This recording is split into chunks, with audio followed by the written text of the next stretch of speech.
un peu particulier, vu que là, je me trouve dans l'auditorium de la Maison du Chiffre, mais salle vide. Alors, vous êtes, vous, derrière les caméras. Je dis salle vide. J'ai Mme Gabel, commissaire du gouvernement, à mes côtés, et j'ai Pascal Véron qui assiste à cette Assemblée générale. Mais effectivement, c'est dans un contexte un peu particulier par rapport à d'habitude. Donc, l'expert comptable, un ambassadeur pour la profession, pour le territoire, pour l'économie. Rédiger le rapport moral 2019, comme vous pouvez imaginer, est un exercice complexe compte tenu de l'année si singulière que nous vivons. Dans la continuité de 2017 et 2018, les multiples actions de l'année 2019 menées par votre conseil régional obéissent aux 3 enjeux majeurs identifiés pour cette mandature. Premier objectif, la proximité. Proximité notamment avec l'institution. Nous œuvrons au quotidien afin de maintenir une proximité de l'institution avec les consoeurs et les confrères. Cette proximité passe notamment par des actions menées sur l'ensemble du territoire. La proximité, elle a aussi été matérialisée en 2020 par le traitement de la crise et l'accompagnement qui en a été fait pendant cette gestion de crise du Covid. La confraternité, deuxième enjeu majeur. La confraternité avec la qualité des relations qui unissent les confrères. Ceux qui arrivent dans la profession doivent sentir ce lien qui nous unit. Et c'est un clin d'œil pour ceux qui prêteront serment tout à l'heure, vu que c'est le 3e temps fort de l'après-midi. Et donc, c'est un sentiment d'appartenance à la profession d'expert comptable. Le 3e enjeu, c'est la représentativité. La représentativité de la profession auprès des parties prenantes. Cette représentativité passe par l'attractivité et la promotion des intérêts de la profession d'expert comptable auprès des étudiants, des collectivités, des acteurs économiques et politiques de notre territoire. Et pendant ces 4 ans, nous avons œuvré à assurer cette représentativité. Les professionnels ont su s'engager avec succès pour l'ensemble de ces rendez-vous, comme par exemple avec la mise en place du prélèvement à la source au début de l'année 2019. Nous noterons également le travail de mémoire considérable réalisé par l'Association des experts comptables retraités avec en point d'orgue une exposition toujours en cours sur l'histoire du conseil régional et l'évolution de la profession. Nous pensions l'année 2019 intense, l'année 2020 est pour l'instant extrême. La pandémie du Covid-19 et son évolution nous obligent à évoluer.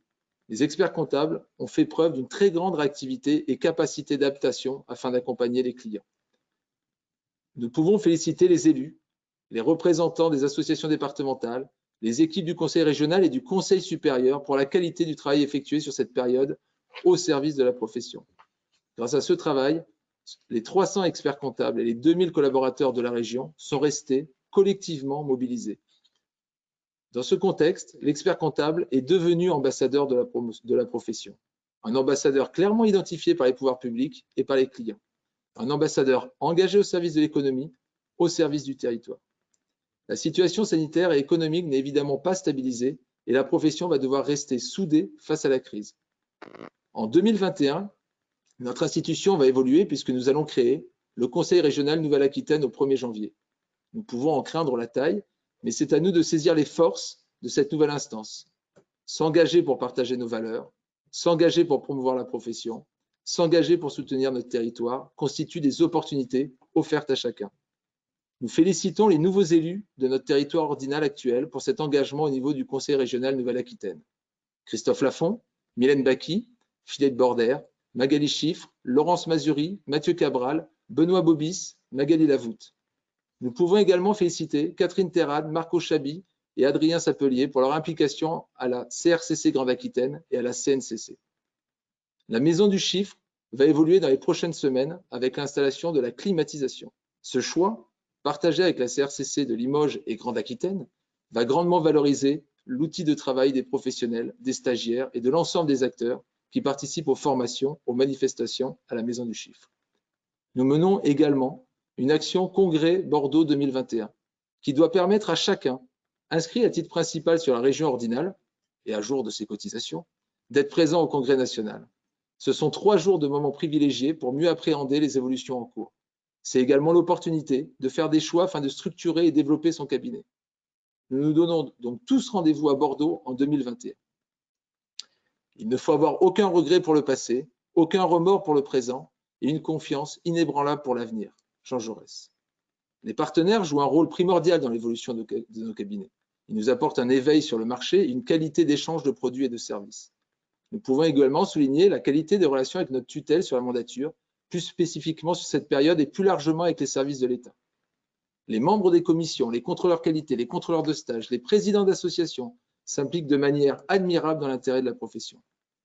Les élus se sont montrés solidaires avec un investissement permanent pour les consoeurs et confrères. Une réelle dynamique d'équipe au service de la profession.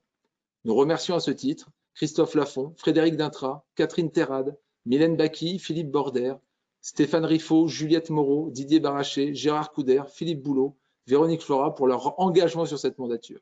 Cette mandature s'est pleinement inscrite dans la mandature précédente menée par Alain Loger. Mais ce travail ne serait pas possible sans l'implication des permanentes.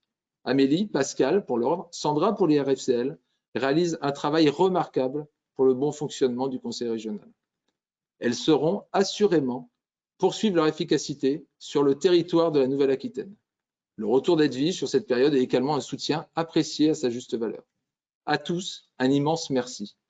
Soyons acteurs de l'évolution de notre profession, soyons ambassadeurs de la profession du territoire de l'économie, ayons confiance dans notre force collective pour continuer d'écrire l'avenir de notre profession. Ces années de mandature ont été des années de passion et d'engagement.